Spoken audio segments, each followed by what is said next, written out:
A thorough examination.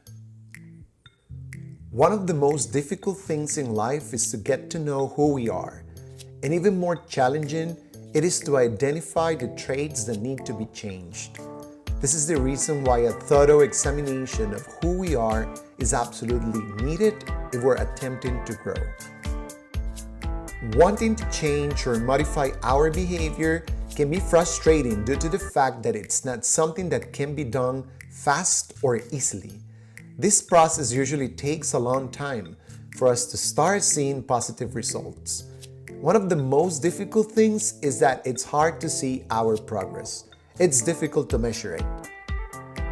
One of those challenges that we face, and probably the most difficult one, it's when we inherit behaviors.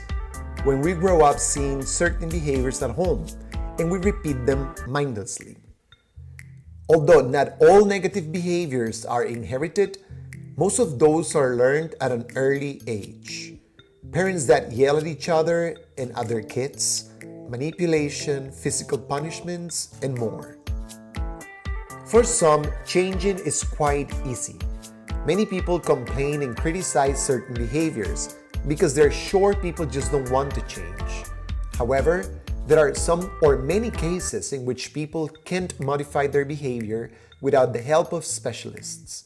We might think it's about God, about self-help, or about willingness, but sometimes changing requires way more than that. Knowing that there are traits within ourselves that are not nice or that might hurt other people can be very discouraging. If we're aware and responsible, there's nothing beautiful about knowing that we are the people who are holding ourselves back. This is why we must learn to talk to ourselves the same way or even better than when we talk with a friend who is in need, with love, with compassion, because change requires both patience and love.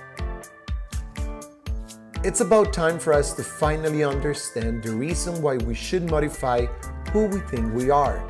It's time to take a step that moves us closer to that human being we admire, to becoming the person we want to be, not because other people will love us, but because we will be happier with ourselves.